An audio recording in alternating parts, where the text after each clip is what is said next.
Welcome back, Hale Fitness Podcast. I'm Coach Jay. Yeah.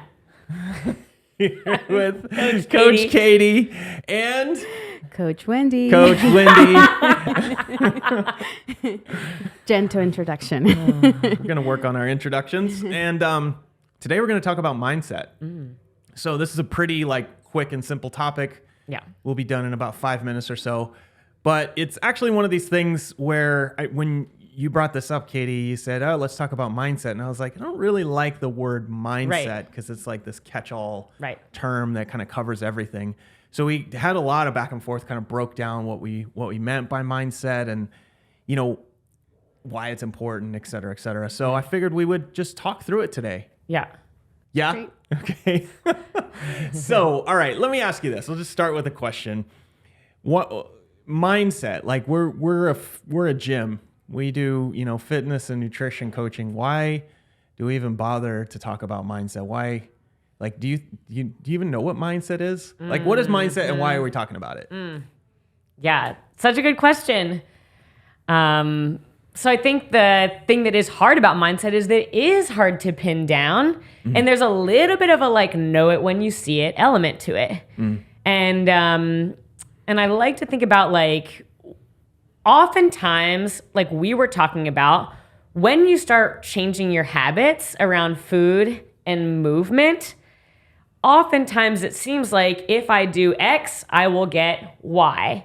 And then you try to do X, and it turns out it's a lot harder to do X than you thought. Mm-hmm. And so the simple task or the skill of preparing my food each day actually turns out to be not about preparing the food at all. It's the fact that I haven't made time to do it. Mm-hmm. And I haven't made time to do it because I've chosen to do other things. Yeah. Mm-hmm. And maybe I've chosen to do other things because I feel like I have to do other things.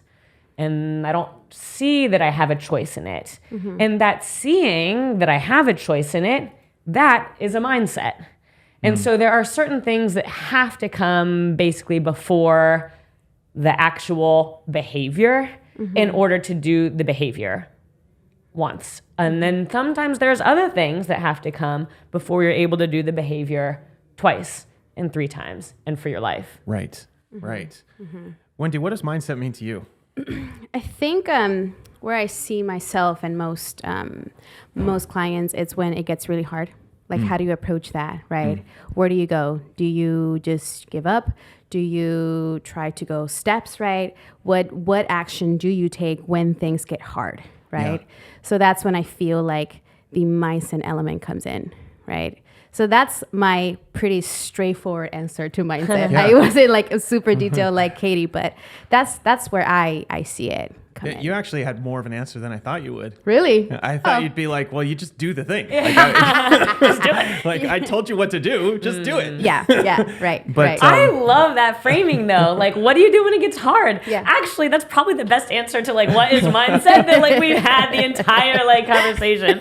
Yeah. It's so good. Yeah, I mean, I agree with that. And I think I've kind of broke it down a little bit because it's just, like I said, it is like a framework. For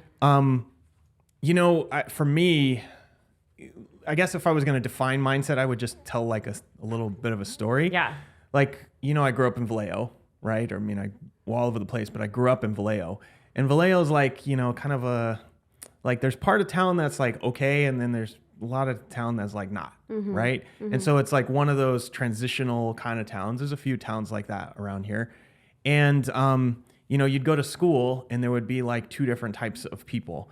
There'd be the kids that were just study all the time and their parents are pushing them. And then there'd be the loser kids, right? And what I realized kind of hanging around with both of them and never really fitting in with either one is I didn't want to be either one. And I started to see how the sort of loser kids acted. You guys had loser kids in your high school, right? maybe you didn't, but I definitely called them that. Yeah, loser kid. Yeah, no, but I know you go. But for it. The kids that were smoking weed at 13 years old and stuff like that. That was right? my sister. But you, dang, she's great now. Oh, she's listening to this. Shout out Yodi So, okay. So the point was this, like you could see that they weren't going the same direction that I wanted to go. Neither of those groups of kids were doing that. You know, the high achievers were like, I'm going to be a doctor or a lawyer. I was not interested. Right. And I don't even think they were interested, but their parents wanted them to be. Right. And then the other ones were like, I'm going to play in the NBA or I'm never leaving this town. Right. And what I noticed is for me, when I was really young, I was like, I got to get out of this town. Like the people here are going to drag me down because of all of the surroundings that they had that, you know, pulled them down. And I've seen that since I've left. And it's like, to me, I think it's the mindset. It was like the Vallejo mindset that I needed to get away from. And it's really interesting now, having lived, you know, in Europe and live in different places all over the Bay. It's like you see every town, every place has its own like mindset, its own beliefs, all the things that they follow. And if you're not really careful, then you will be heavily influenced by that stuff. Right. And so that was that story is long-winded, but like that's how I think of mindset. It's just like there's the Magazine Street mindset, and then there's the Redwood Street mindset, you know, of the places that I lived, right? Yeah, that's such an interesting way of thinking about it. Yeah.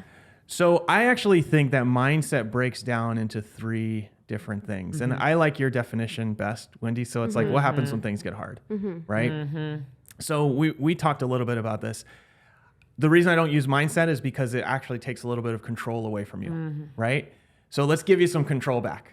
So I think it breaks down into skills, beliefs, and character traits, right? Now, this is something I heard from a podcast that I just like, that stuck with me. I was like, oh, okay, you either have the skills to do the thing, you have the beliefs that will make you believe you can do the thing, or you have the character traits, and usually you're missing one of those things if you don't have the thing. Does that make sense? Yeah. So I kind of wanted to like talk through this a little bit, break it down, because I think based on all of our back and forth, we're kind of on the same page about what it is. So let's just take an example, right? So it doesn't have to be a real life example, but let's say, somebody maybe you've worked with long ago, or some fictional person that you've made up, right?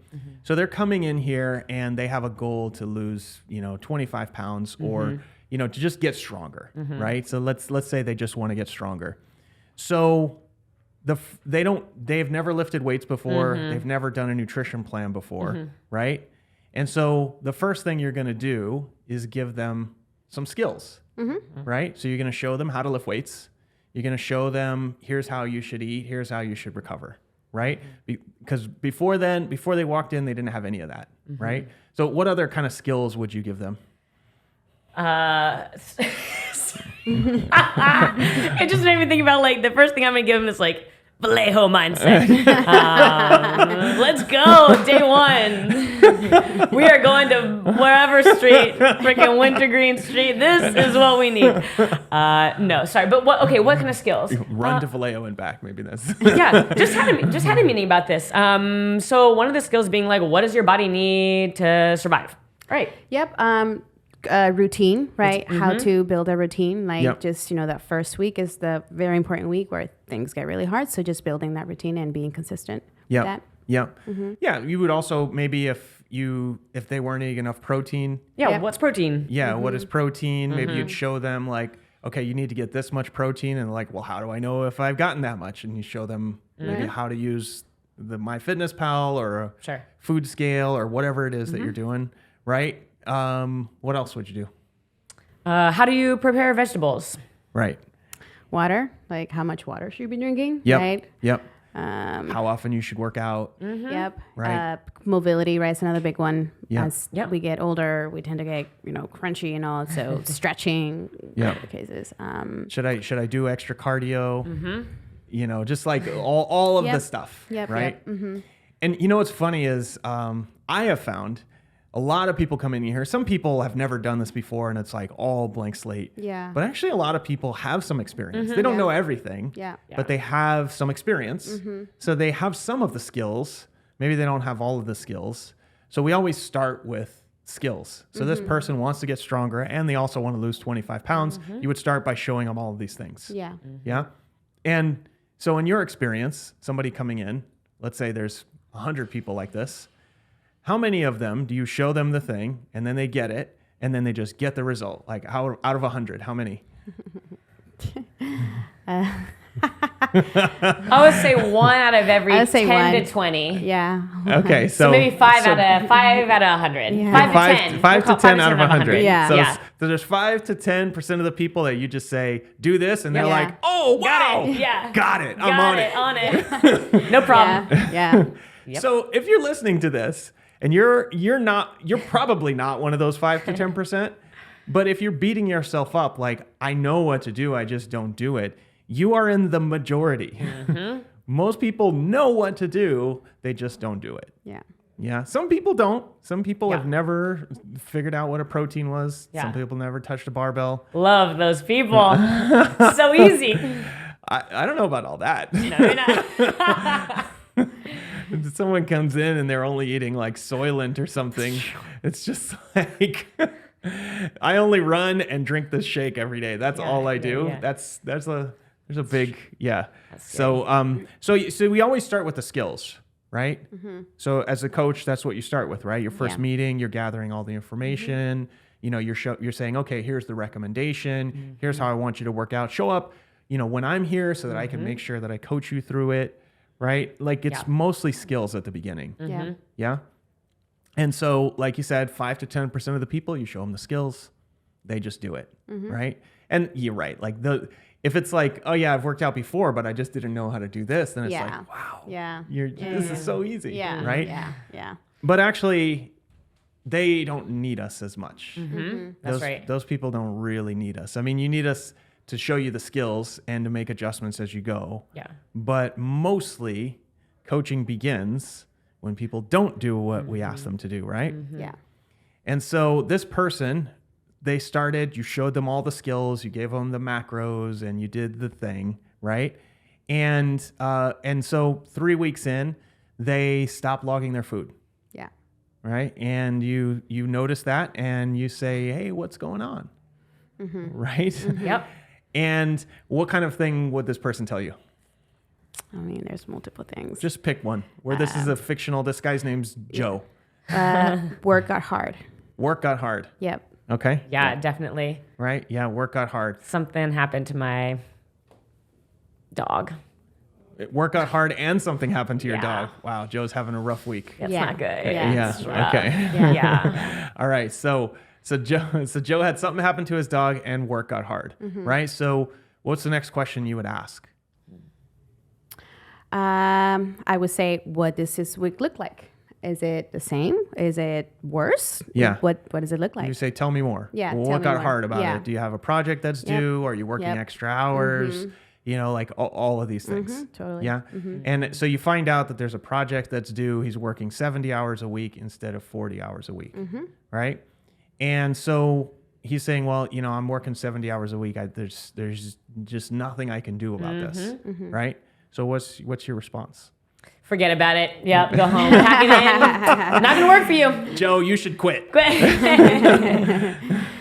Well, so I would say there's two things, right? So the number one thing would be, I know that when working out, after, even if you don't want to do it after working out, especially having a bad day or just a bad week, you tend to feel a little better. Like even if it's just like 1% better. Yeah. So I would say, is there any way that you can come in 30 minutes out of your day, busy day, just come in, show up, and just that's it. And now I'll take it from there. Great. So that's the thing you want him to do. Yeah. Right. And he says, oh yeah, I don't know if I can do it. Yeah, then I'll say, let's do Zoom, right? Stay home. Just Right. give me 20 minutes. So you're trying to make it easier. Oh, yeah. Yeah. Okay. So, I like this, right? What would you say to this? Yeah, that's probably where I would start too. I would also be really curious about like, okay, the week was crazy hard. Was there anything that went well? Like, what did you do? Because oftentimes people are like, well, actually, I ate out, but I did choose the salad with the salmon on it, and usually I would choose the burger. And it's like, well, cool. Like, that's the thing. Yeah. And get them thinking less about black and white, like Yeah. I did or I didn't, and more of like, there's a continuum here. Yeah. And then build on that. Just like Wendy, like I like the analogy of like a dial. Yeah. Of like, all right, how can we don't have to be here all the time, but we can spin that dial backward. Yeah. So you guys are so nice.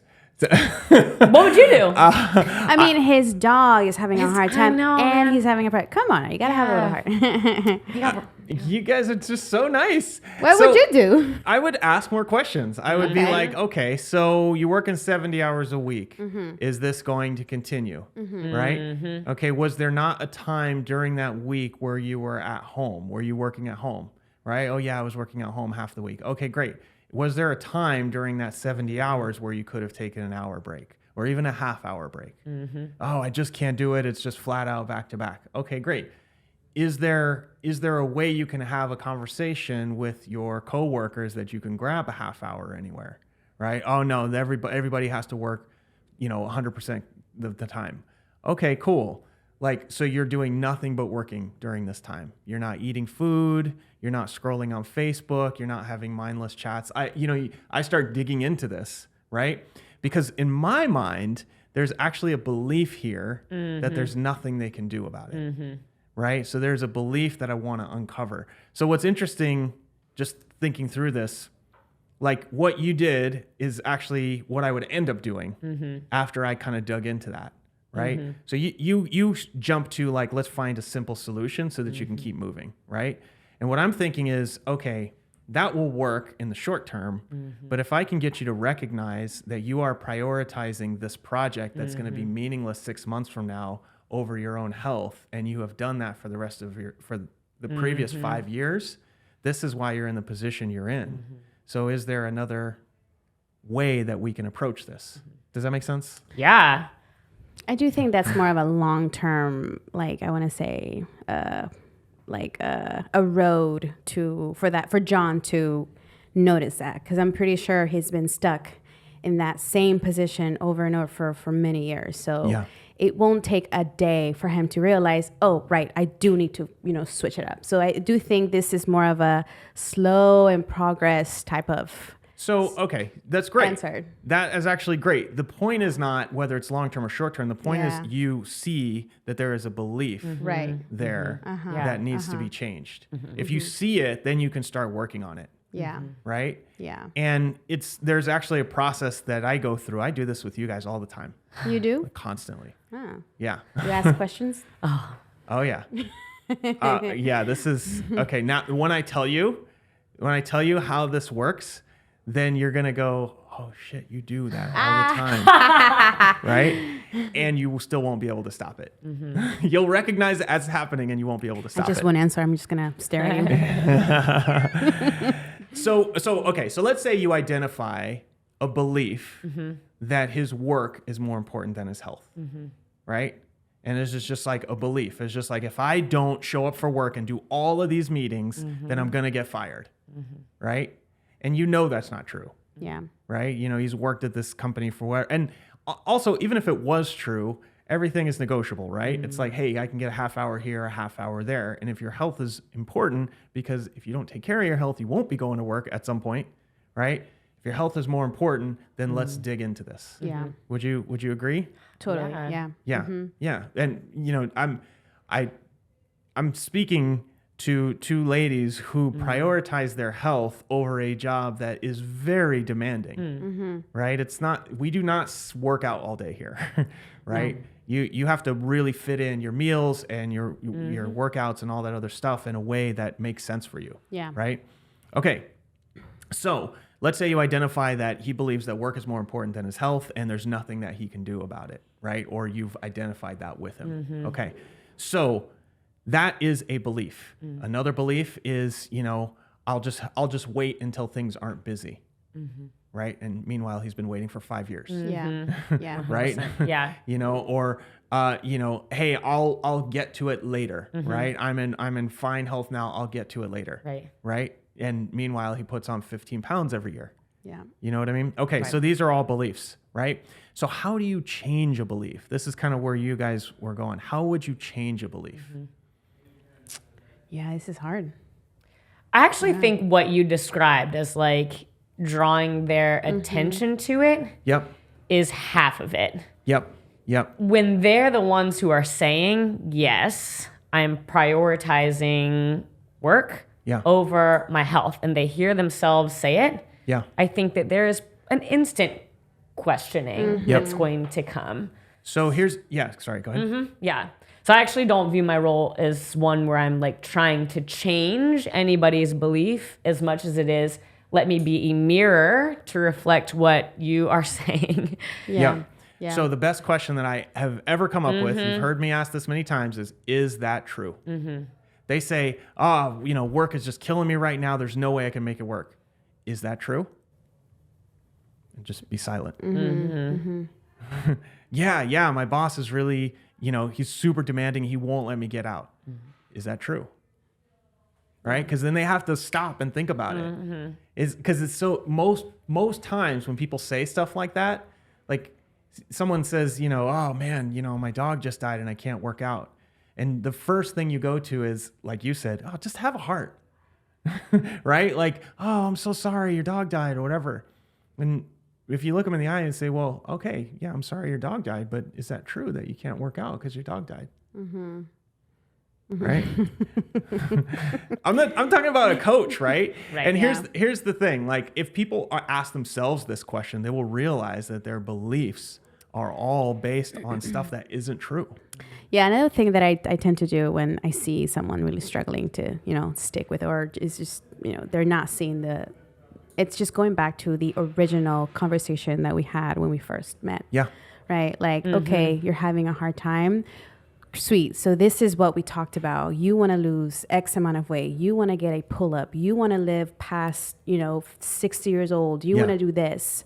So whenever I kind of go back to that specific, first conversation that we had, then they're like, and I asked, do you still want this? Yeah. That's the same as what she said. It's like holding a mirror. It's like, wait, remember we started, we agreed this and we did, we put all this plan together. Right. Do you still want it? Yeah. And if they don't, then okay, so we need to come up with a new goal then in that case. That, it's more, realistic, right? That you're able to handle right now at this moment. Yeah. And that tends to, open up like a whole bunch of things. And that's the thing. Like if I straight up ask you, is that true? It makes you think about it. And one of the answers you might come up with is, well, actually, this isn't as important as I thought it was. Right. Yeah. And then you can make a new commitment. Yeah. Exactly. 100%. Yeah. It's what I know you as coaches can't stand this. What I cannot stand is people who will not admit that something has changed, right? Or that they are responsible for their situation, right? Just be honest. Yeah. Does that make sense? And a lot of it is just like, let's be honest. You're responsible for this situation. Do you want this? Yes? Okay, great. Do we need to make a negotiation here? Let's have an uncomfortable conversation, et cetera, et cetera. Right. Right? What were you going to say? No, I think there's like a lot of value in that, in like when people realize the power that they have, not just over the way they spend their time, but also that their goals are changeable. Yep. And sometimes certain trade-offs aren't worth it. And I will say, I don't know about you, but I would say like almost probably, I don't know, close to half, maybe not quite half of the people that I've worked with, at some point, there's some kind of life event, or maybe not even a huge life event, but some kind of change where it does like shift perspective, goals change. Yeah. So let's get into solution, because you guys are clearly thinking solution. So there's three ways that people will change their beliefs, right? And we've talked about this before. They will either hear something, right? And they'll say, okay, I hadn't thought about it that way. Let me try on a different thing. And, I might say like, so somebody might say something like, I'm bad with money, or I am, not into numbers, or whatever it is, right? And somebody says to them, wow, you sorted out that, math problem or whatever. You're really great with money, right? Or you're really great with numbers. And they hear that and they're like, wait, that doesn't fit with my belief. Right? So now you have a choice. Do you hold on to that belief, or do you explore this new belief? Does that make sense? Yeah. So that's the first way. And that is really just the entry point. Most times you're going to tell people like, they say I'm fat. And you're like, no, you're not. And they're not going to listen to that. Right. Yeah. Right. Right. So that's the first part is they hear it. Right. First, you have to hear it or you have to like be around it. Right. Yeah. The next level is you see it. Right. So like, let's say that, people just believe that, this guy, for example, does not believe that, people actually lose weight and get stronger at the same time doing what we do. Right. Now he heard about it. He saw the stories. Maybe he heard some stories about it. Like stories are really effective in helping people to start to believe. And then he comes into the gym and he watches somebody do it. And he's just like, wow, I saw Manuel get stronger and lose weight at the same time. Now I've seen it. Now it's much harder for me to have this same belief. Right. But you have to hear it first to be even in the conversation that you would want to see it. Right. And that gets you like a little more of the way there. It's like 50% of the way there. But most people have to actually do it to believe it. Right. And this is where you got into the solutions. Right. So you're just like, okay, I'm working too much. There's no way I can get my workouts in. And you go, okay, well, actually, when I find myself doing that, I do a little 10 or 15 minute workout just so that I can keep my streak going. So now they're hearing like, okay, maybe there's another solution. Right. And I found that worked for me, but also it worked for Joe, who, has been doing great for, our guy's name was Joe, right? John. It worked for John, right? Who's been doing great with 10, 15 minute workouts. All he does is 15-minute workouts. Oh, he's got my name too. Right? Yeah. So what I want you to do is try this just for the next 3 days. Yep. Right? And when he goes from, not doing it to doing it, and then he sees like, oh, I actually feel better when I do this 15-minute workout, even in the midst of all this chaos, then he starts to change the belief. And even then, and this is why I was talking about, beliefs don't change overnight. They don't change in one conversation. It takes months and months and months and months to change beliefs. Oh, yeah. Right? And I've seen this. I saw it today with Katie because she said something in a Slack that I told her 6 months ago. And that happens all the time. You do it. Rebecca does it. You do it as well. You're like, man, what would be really great is if we tried this type of mobility on someone. I'm like, oh, you mean the one I taught you 2.5 years ago and told you to do every day? Yeah, that one. I do that? Yeah, you do. Oh. Yeah. Everyone does it. Because when you introduce an idea, it's just the first step in a campaign to actually get you in the direction you want to go. Yeah. So this idea of doing a 10-minute workout, that's the first step. Okay, let's get you to do the 10-minute workout. And then you start to see, actually, I can work out every day. And then you start to grow it. Okay, actually, I can work out 30 minutes every day. Or actually, you know what? If I renegotiate with my boss, I can work out every single day. And then you start to be the person who works out all the time and you don't have that belief. Yeah. Does that make sense? Oh, totally. Yeah. Totally. Yeah. So like for me, it comes down to you hear it first, right? And stories really help with this. This is why we're always telling stories, or at least I am. Then you have to see it. And this is why we have like before and after pictures sometimes, and we share stories of other people. It's funny. It's hard to see sometimes. The person right in front of you has completely transformed. Yeah. Go look at that picture of Manuel out there. Right. Like he is a different person, right? We took a new picture of him this week and he looks like a different person, right? And so you have to see it and then you have to do it.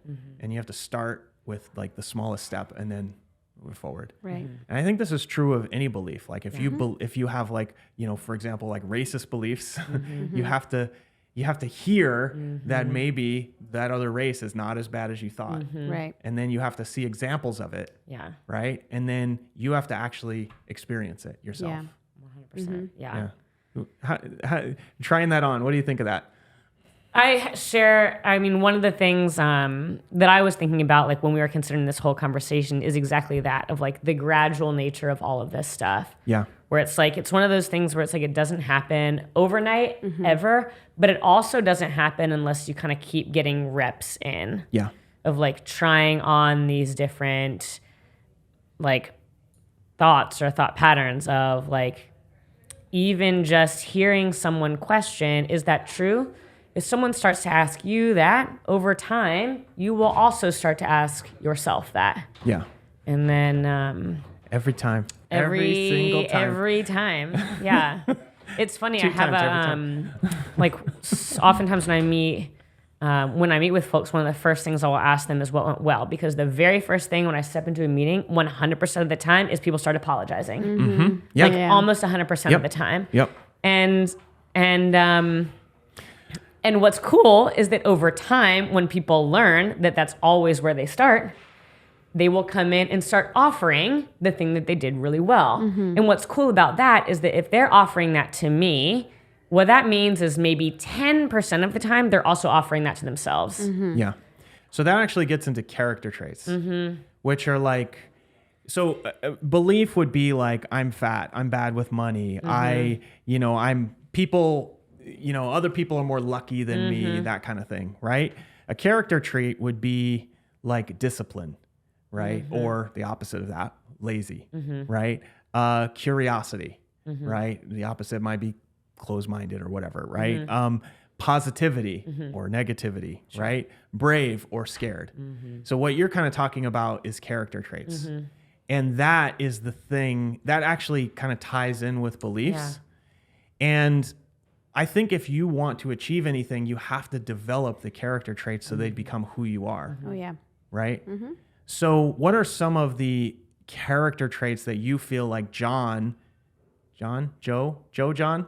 What do you think Joe John is going to have to develop in order to get past this? So, he's got this situation where, he's working 70 hours a week. He's basically, he feels like there's no other choice but working this, and he has to give up his fitness. Right? So what kind of character traits would the sort of idealized version of Joe John have? Yeah. The one that comes to mind for me, first of all, would be like the courage aspect, especially for someone who's trying to go, like we've talked about before, going from 0 to 1, like going from not doing anything to doing something. Yeah. Yep. Like requires a shift, like a bigger shift than just doing more of a thing. Yeah. And that to me is like an act of courage. And like there was, speaking of stories, like I feel like one of the interesting things that's happened here with a couple clients that I'm working on some skills with is like one of the best things to come out of the whole thing is the feedback that like I feel more willing now to take a risk and fail than I ever had before, because you realize it doesn't kill you. So it's like that courage aspect for someone going from 0 to 1 Yeah. Yeah. is a big one. Yeah, that's a good one. Let's settle on that one, because I think that's one that comes up often. All the time. Yeah, it's just like having, we call it being brave. Yeah. Right? It's like, or the opposite of afraid, right? So I actually have 6 steps to develop a character trait, because this takes the longest. So I'll run them by you, see what you think. Okay, they're kind of what you thought, right? So first you have to notice it. First you have to notice it, or you have to notice the opposite.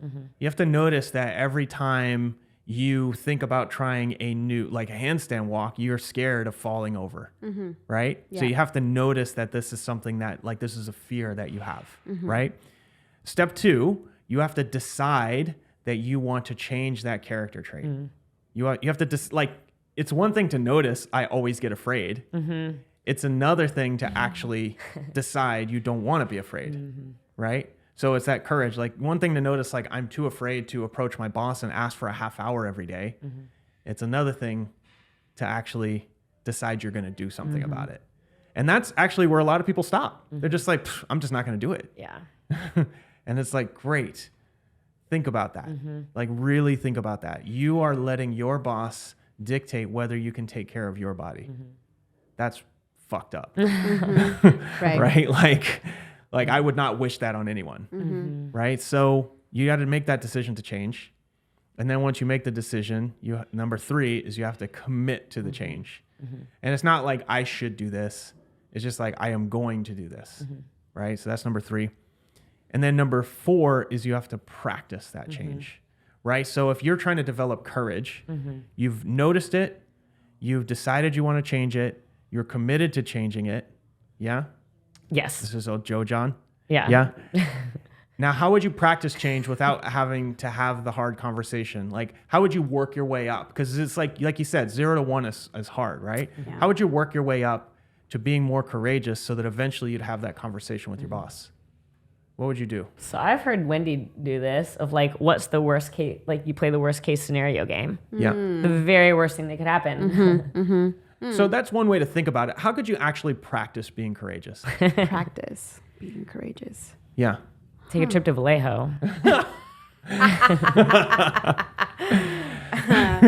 Okay, so one thing I've done, right, is I would start talking to strangers, you know, like while I was waiting for BART when I was back commuting on BART, right? Because your fear was talking to people. Yeah, it wasn't really talking to people, it was more just like rejection in general. Yeah, right. Right? And so it's like I feel like I was being courageous by like talking to strangers. I didn't talk about anything. I just said hi, you know, hey, I like your purse, or well, that's not a good thing to say, but right?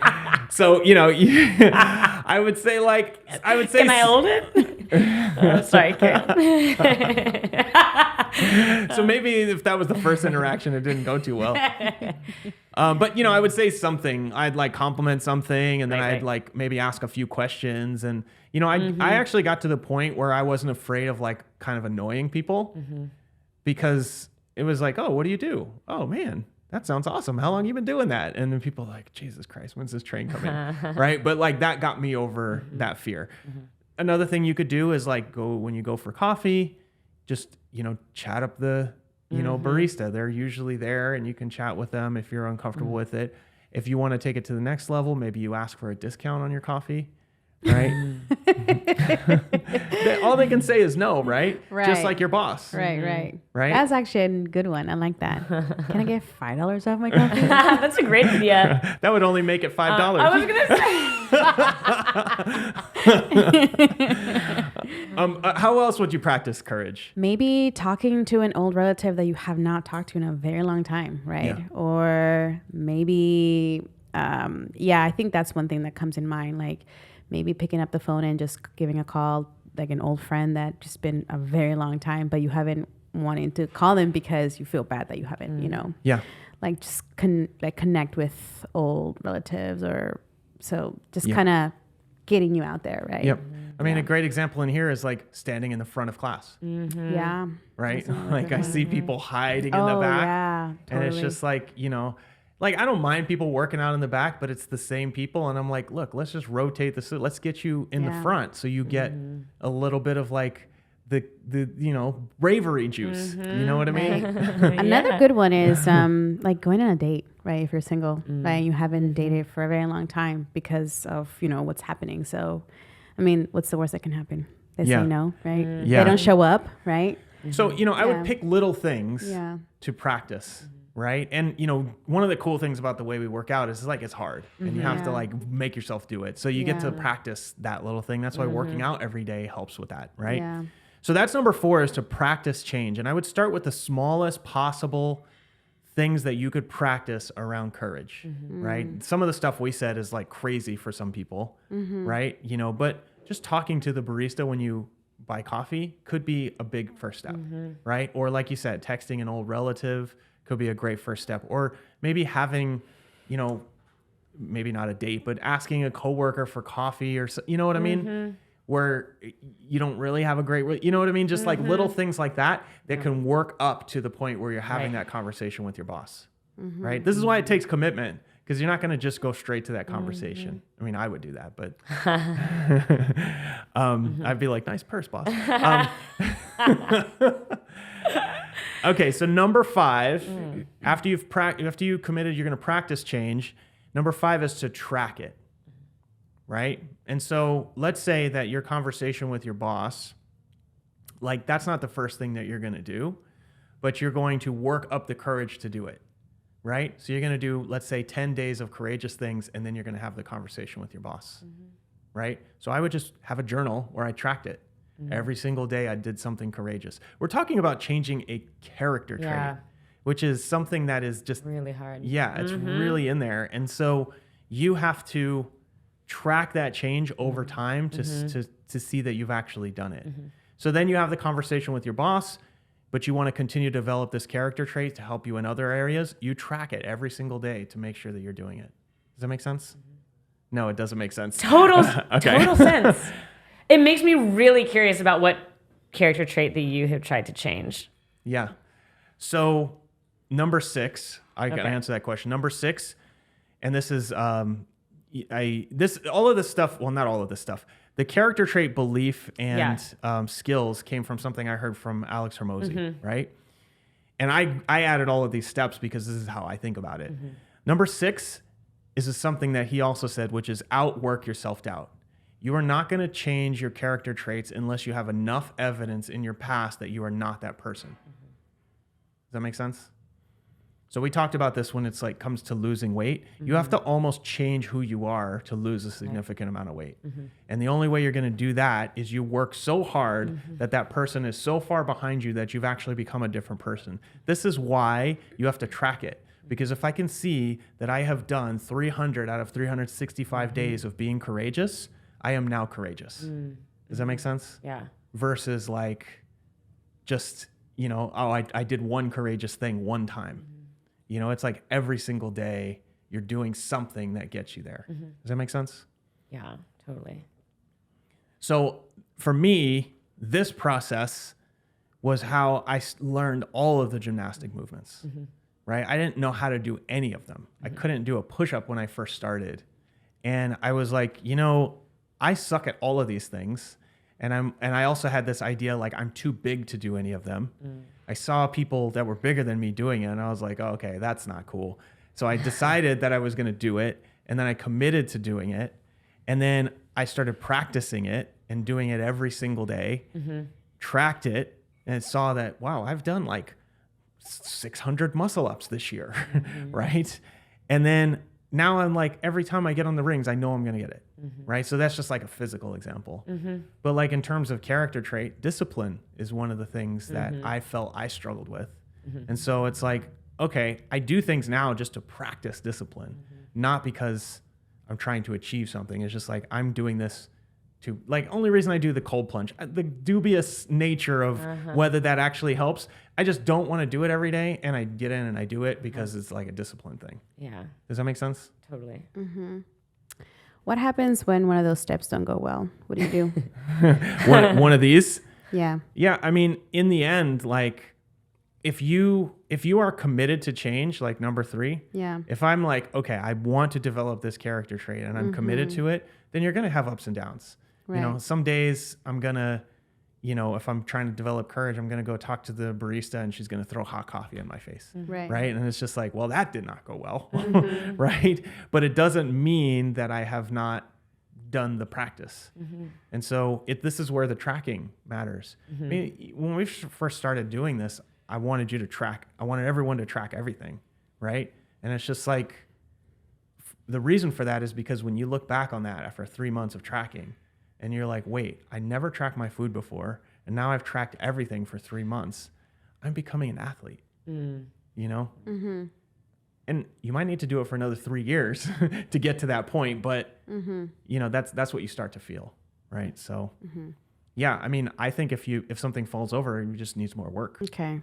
I feel like I lost both of you on this. No, it just got me thinking about like I feel like when I've seen this happen, it's so interesting that like the things that you run into when you start doing this and it starts going wrong, like or it starts getting hard in unexpected ways. Yeah. I was actually just thinking about a client who like was realizing that like one of the reasons why it was so hard to change this trait was because they were actually getting something from their old trait. Even if it was something that they didn't like, even if it was a trait that they did not like, it was still serving them in some kind of way. Yeah. And so it was almost like we will self-sabotage ourselves sometimes until we're able to figure out like, oh, right, this behavior actually was feeling this too in my own life of like, this behavior that I'm doing, I will overwork myself and I have a pattern of it and I do it over and over and over again. And it's like there's actually something that's like, it's serving me because it gives me this like self-righteous feeling, or it gives me this like the ability to distract myself from thinking about the things that matter, Yeah. right? Like, Yeah. and you almost have to let that happen. Yeah. Yep. Yeah. Yeah. This is the thing. Like, so you've developed all of these patterns, like Right. all of these habits over your life. Totally. And they were based on what? Like nothing, just what you decided at the yeah. time. And then all of a sudden that thing you decided then becomes this habit. Like there's no chance that you have picked all the Right. best habits. Right. there's no chance. Yeah. That are going to be relevant for who you are right now and who you want to be tomorrow. Right. And so, you find yourself smoking a pack a day and you're just like, this is probably not Right. going to help me that much, and it's just all these little things that you do. So the point is there's nothing wrong with it. Right. You're getting something out of it. Now, if you're going to get rid of it or replace it, then you have to get something out of that as well, right? Right.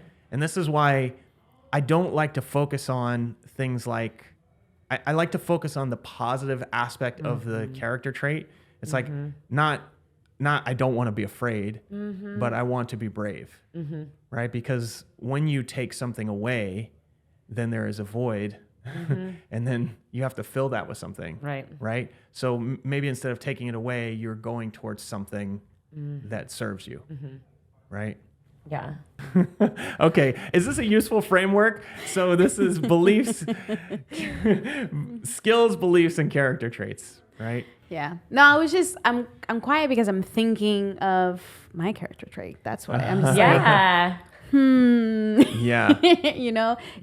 It did get me thinking, and maybe this is the reason why certain things in my life went the wrong way, right?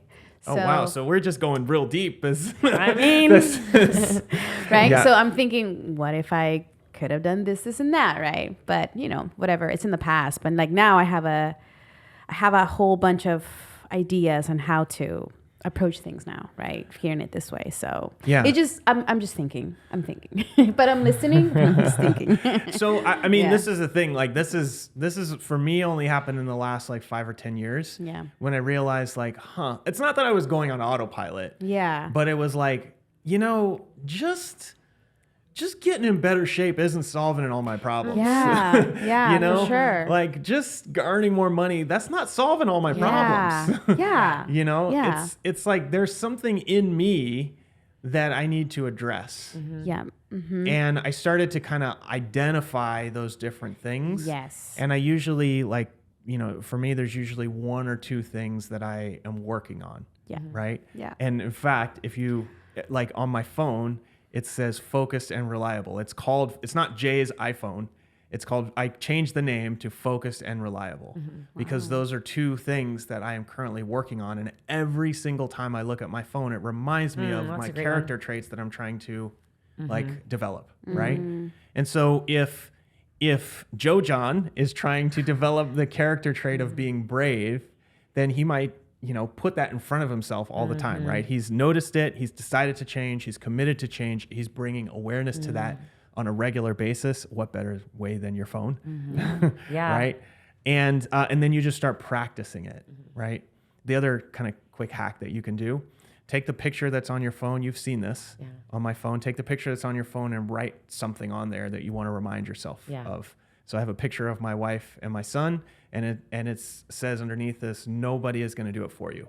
And it's just a reminder that like, not that I'm on my own, but like it's up to me to do and get and have what I want in life, which, my son and my wife are 2 of those things. Yeah. You know what I mean? Yeah. And so like this thing that you look at every day can actually be inspiring to you instead of like, a drain.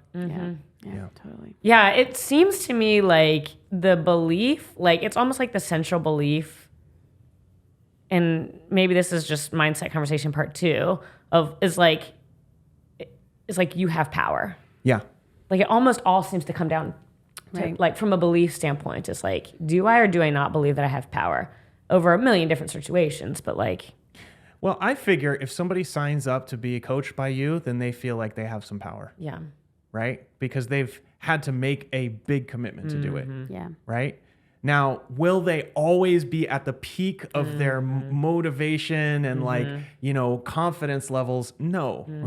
So you have to have reminders that you have power, right? And some of those reminders are just like going back to, hey, why did you sign up for this? Yeah. Right? You know, recognizing that you can have uncomfortable conversations, Yeah. et cetera, et cetera. Yeah. Yeah. I mean, that's right. It's that you have power and you are the purveyor of goals. So you have power. All of the power over Joe John and their friend Jeff. So, you know, I would really love, if you're listening to this, to get some feedback from you. This is just the way that I think about it. And I wrote all these notes and I didn't really run through it too much with y'all ahead of time. And it seems like I kind of stumped you a little bit. So if you're hearing this and you're like, wow, that makes no sense to me at all. We would love to hear that. I would love to hear feedback. that. Or if you're actually resonating with this and you're like, oh, I never thought about it that Yes. way, then that's really helpful. So any other thoughts or things to add here? No.